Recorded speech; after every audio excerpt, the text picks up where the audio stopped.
Hello everyone, Ruby Retrograde Tarot and Tea here, and what I'll be serving for you guys today, technically tonight because it's nighttime when I'm filming this, is an oracle deck that I, full disclosure, purchased absolutely on impulse, practically sight unseen, except for the little preview pictures on the website. I'm pretty sure that I read the description, but now I'm not sure. Maybe. Anyways, all that to say, it was impulse. I saw it. I went. I bought it, and that's it.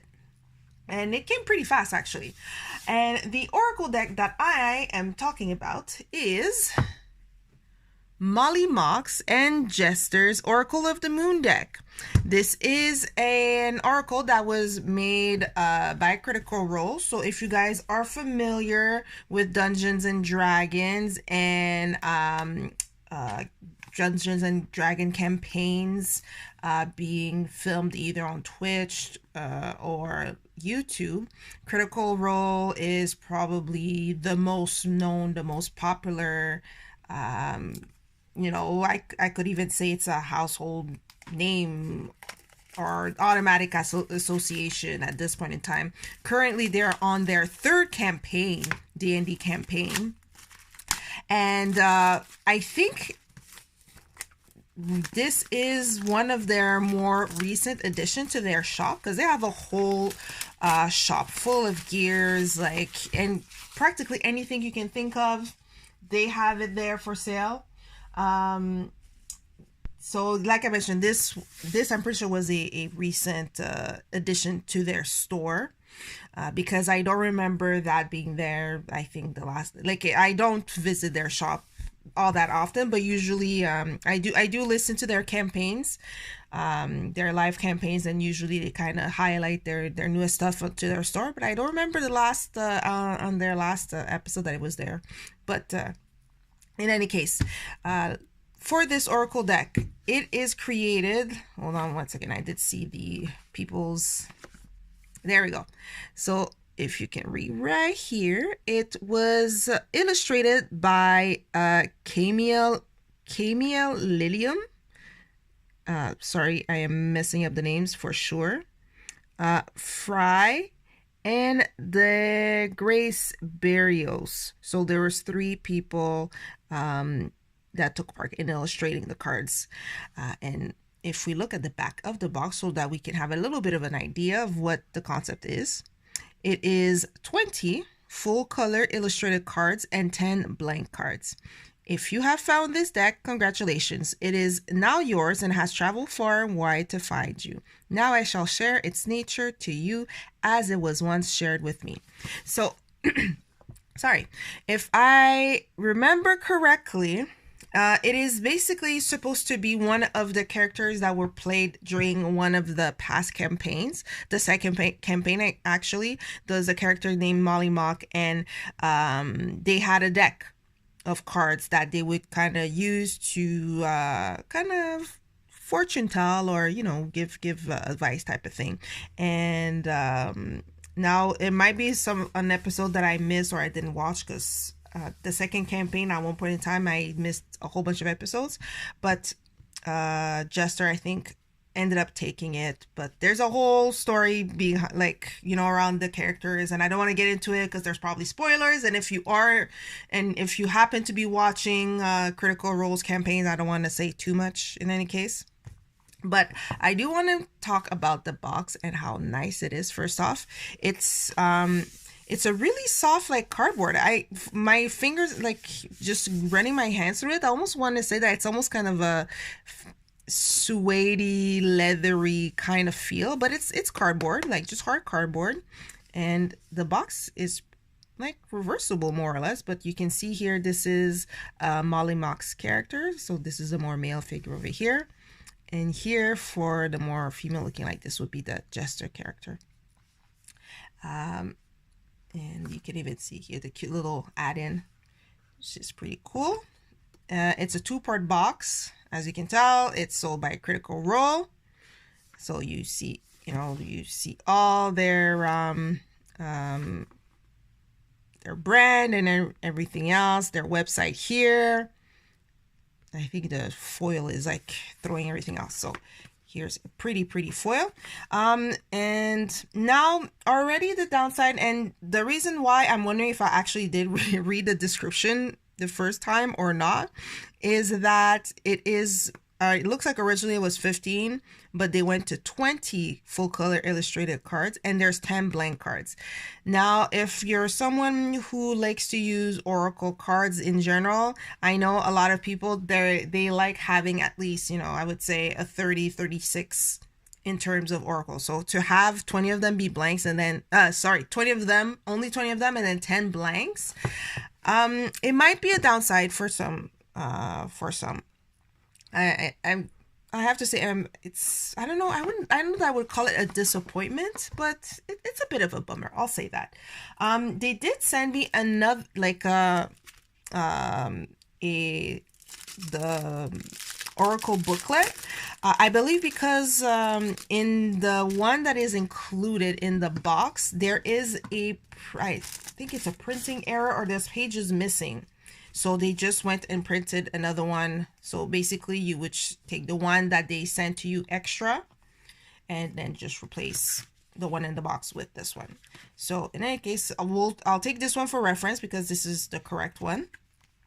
So again, it's that same kind of suede-y, like maybe rose petal. There you go. I think that's the texture. Rose petal texture on the cover. It's a soft cover booklet. Pretty backs. Let's see here.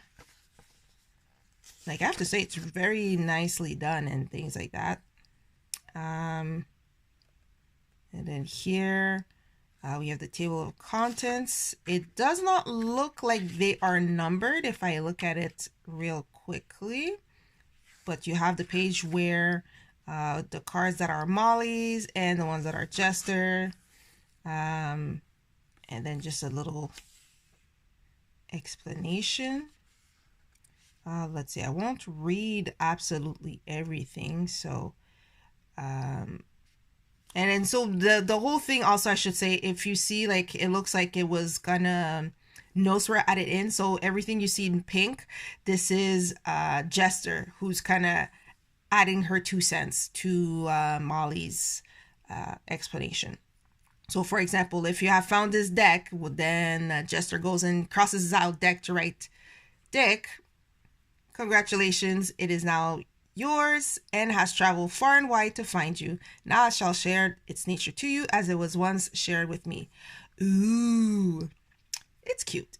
What you hold in your hands is a moon oracle, a tale passed down for a generation whose original form is now long forgotten. These cards tell a story. That story may or may not be true, or useful or insightful. The story may be written by chance, by the gods, or if your fingers are fast enough, by you. Each deck of moon oracle cards are different, as each deck evolves with the owner. When a card is weathered or simply no longer speaks to you, replace it with a new card of your own design. Something personal and true. Trust yourself.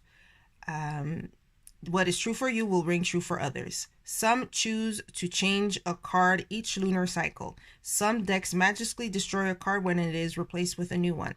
Such decadence. Decks usually consist of 20 cards, but I've heard of decks growing as large as 32 cards. I should also warn you, tales have been told of malicious, manipulative, and deceitful deck known as the Red Moon Oracle. It is said to delight in chaos and disaster. Avoid at all costs. There. I'll read the last paragraph because it kind of explains the concept here. Each card holds 2 balanced thoughts. They can be opposing thoughts, complementary, or different states of the same thought. Meaning may sometimes overlap between cards, but that's hardly the point. A deck with a point of view is far more useful than a false sense of worldliness. And if you find a card is too close in meaning to another, simply cast it out for a new idea. And so here we are, and if we look at the cards, so yeah, they're not numbered, and the I guess explanation, definition, meanings for each card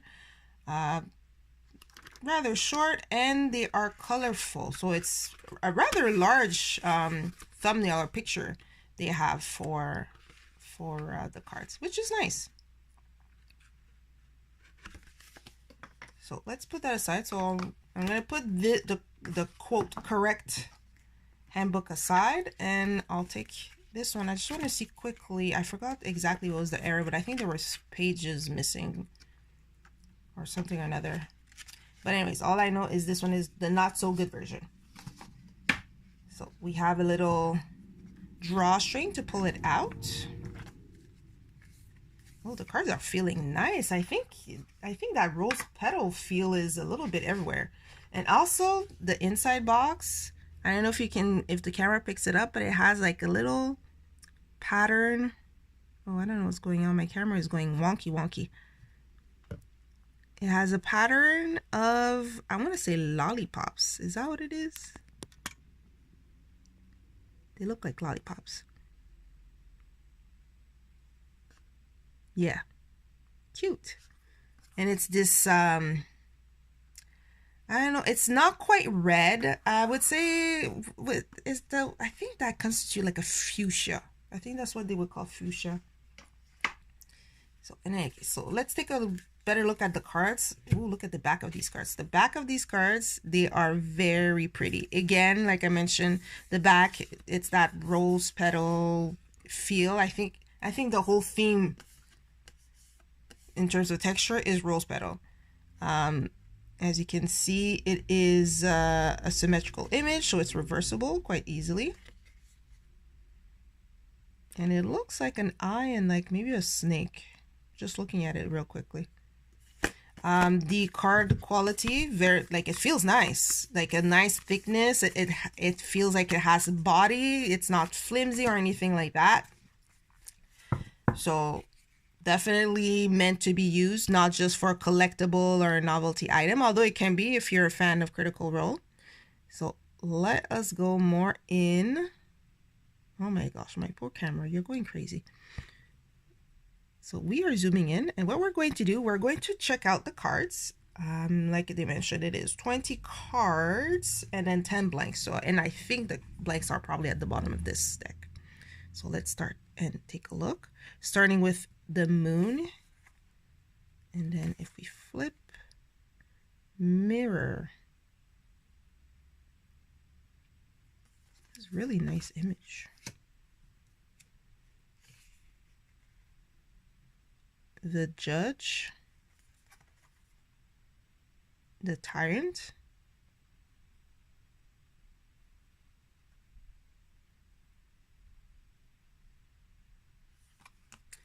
and definitely because the card backs are symmetrical and we have keywords at both ends, so definitely meant to be either reversed or upright. I don't even think there's really a concept of upright and reversed here.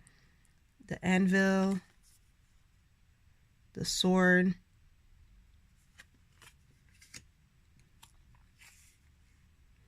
the eye. This is really cool. The hand,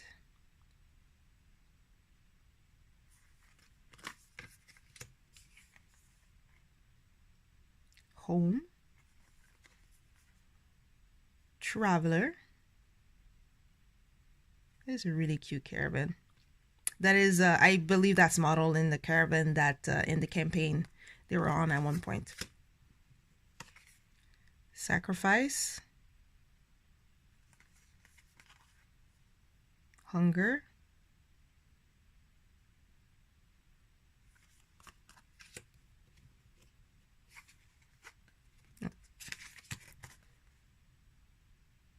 bond,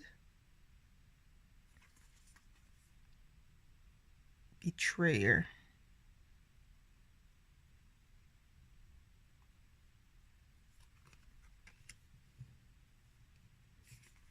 dream, history,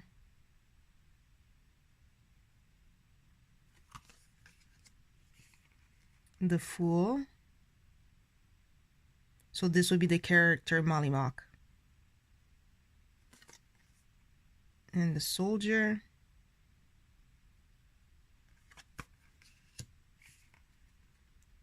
Love.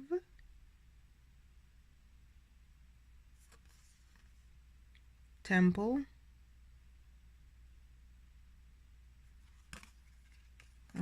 No, okay. I thought I took 2.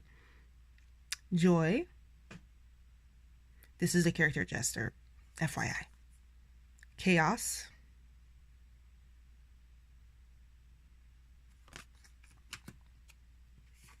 Tavern. Lust.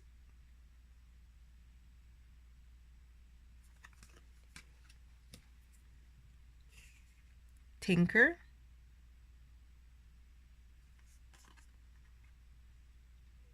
Magician, sorry. Now, if you're familiar with the second campaign, you'll recognize who these characters are. But just for reference, this is Caleb, and here is Not the Brave. 2 characters in that second campaign. The Book. The Rumor. This is Beau, or Beauregard.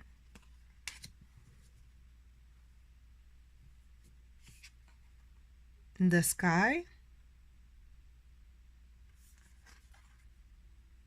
The Sea.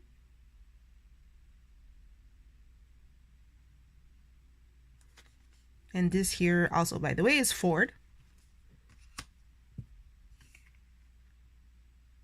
And here, the Crone. Hold on. This handwriting, I need to... Yes, I think it's called the Crone. The Crone. The Maiden.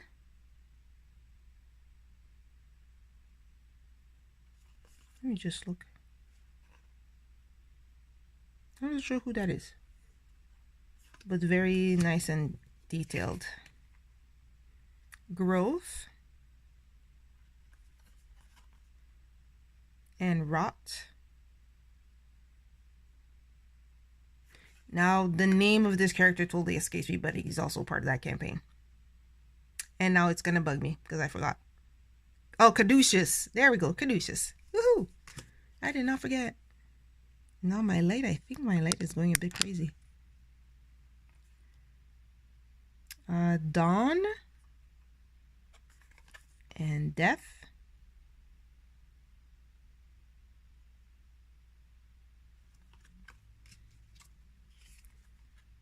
Jewel. Thief. That is so interesting. Spark. Blaze. And then we have the blanks. So the idea would be to create a bit of your own, maybe in the same concept here as here, where you would make opposites or things maybe similar, or you know, sacrifice hunger. Like lust and tavern are not necessarily opposites or things related to it, but you kind of saw it by the cards there. So you have 10 of them, which is a lot. It's generous. I think I can't remember think of the deck that had some extra cards there. I think it was another Oracle deck. I wonder if it's that Love Story Oracle that had blanks, and I only had maybe 6, if that. So I will put that in the box because we don't need them. And myself personally, I don't draw well enough, or I'm not talented enough to have a really cool concept, such as, where is that last card I thought was pretty cool? That Jewel and Thief. Just the hand position there.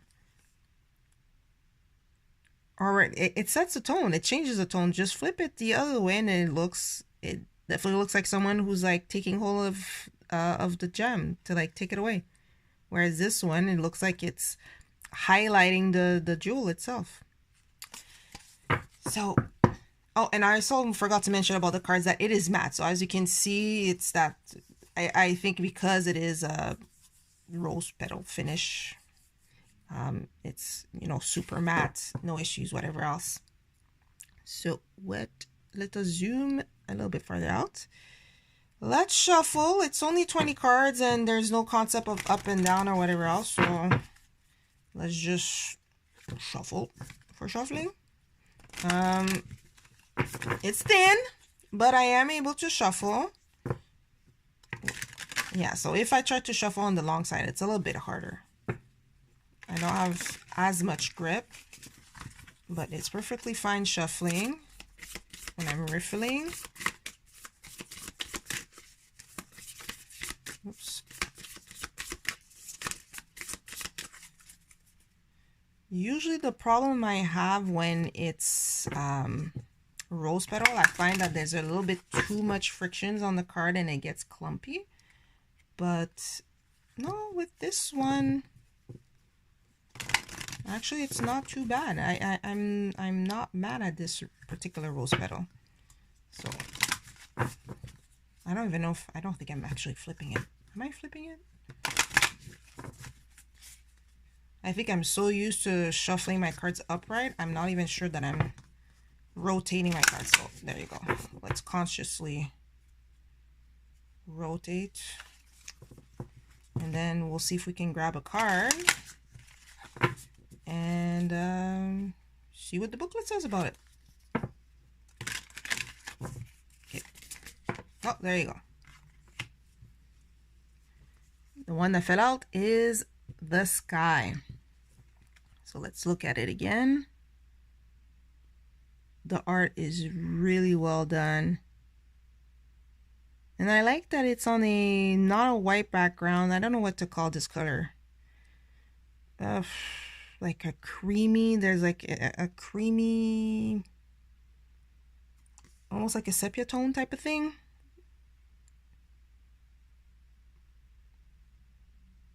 So let's grab the booklet. Now the issue that we will have is that we'll have to figure out. Now it's easy enough to figure out that whatever is written in a type font, like a printer's font, is, for example, this one is that Molly's cards chapter. And if it's written, we saw some of the cards at the back that looks like it's more in a handwritten fashion, then it would be Jester's card. So here we have the sky and the sea. So it is the last one.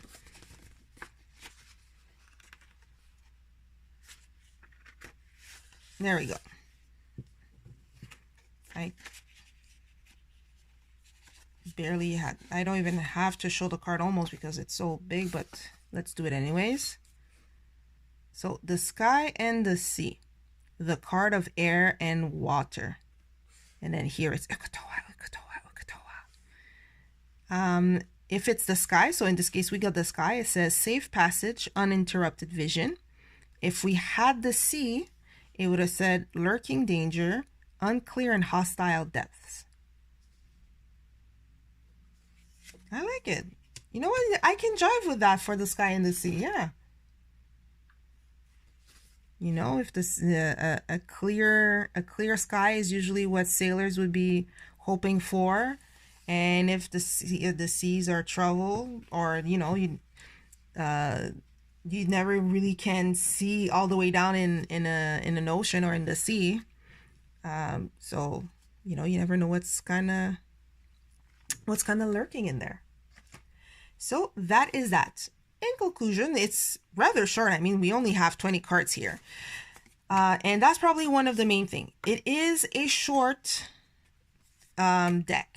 So if you're used to your 36, 40, 52, 96, in the case of Reclaim Oracle that I'm thinking of, or yeah, or you know, that size, you'll probably be disappointed or bummed, or it probably won't interest you because, you know, you might feel like there's not enough there, you know, to get a good pull.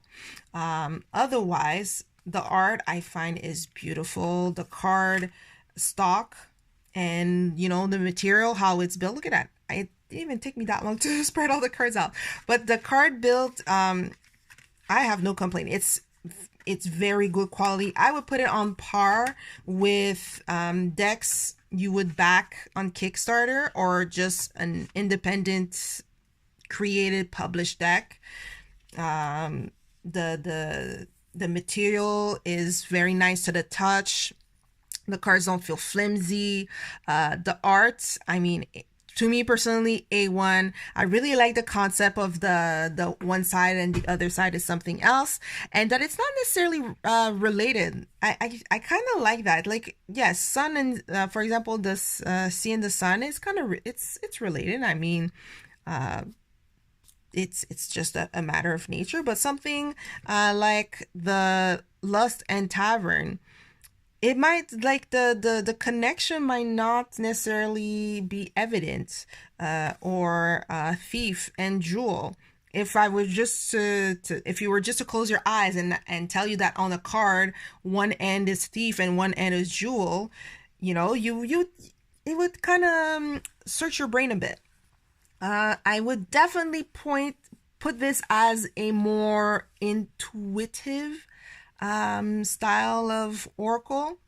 Even with the definition that they put, you kind of have to sit there for a second and figure out, like, okay, does it match? Does it not match? Or it kind of feels. It makes me think of those movies where you have like that mysterious hermit or wise person that kind of gives you some sort of like oracle or like prophecy in this odd I don't know, odd poem, and you're like, what do they mean? And it's not until like 2/3 part of the movie they're like, oh my gosh, that's what they meant.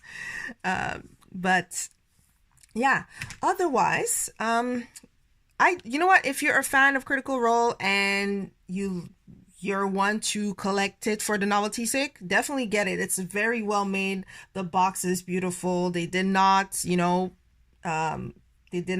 spare on quality, on illustration, the artist. I mean, 3 people were on this. I think it's pretty cool. For Oracle, I think this would be, it's kind of fun. It's an interesting concept. I would have to see how this would fit in terms of, do I pull an everyday card? Do I ask it a question? Do I just kind of use it for vibe checks?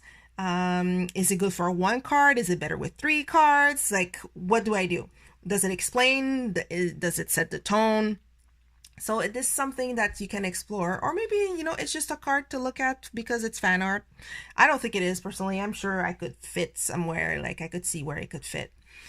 But in any case, I'm going to put all my cards back together. But if you've enjoyed this flip through and you think that you'd be interested in getting a copy for yourself, I'm going to put the link for the Critical Role shop. Oh no, I can't really spread it because of my sheet. I'm going to put the link for the Critical Role shop. Now, depending on where you are located, it probably would be better to either use the US, the Canada, the European. I think there's a 4th one. They have like 4 specific websites depending on the region you're in, which is probably why when I ordered this, it got to me in less than a week. I ordered it on a Friday, if I'm not mistaken. And I think if it wasn't for the holiday that was on Monday, I would have gotten it on Monday. Just to tell you how quickly it was expedited. So yeah, I'll put the link for the Critical Role, and in my case, it'll be the Canadian one just to make it easy. I might put all the links for the different regions so you can just go and click. And then, yeah, let me know in the comment section what you think of this Oracle deck. Does the number of card kind of make you want to shy away? Does it make you trigger shy? Or are you want to be like, hey, an Oracle deck is an Oracle deck, no matter the number of cards, I can dig in. I'll even use the blank ones to beef it up, to make it mine. And yeah, if you had this deck, what would you use it for? What do you like? Or maybe it's not your thing. It's not your cup of tea. And hey, that's why we have the variety. We're lucky to have the variety that we have right now. But in any case, leave me your thoughts and your comments and what you think of this deck down below in the comments down there. Boop, boop. And until next time, thank you so much for spending some time with me into those were my glasses. Don't mind me. I'm Butterfingers. In opening up and flipping through the Mollymauk and Jester Oracle of the Moon deck. Until next time, thank you guys. Bye.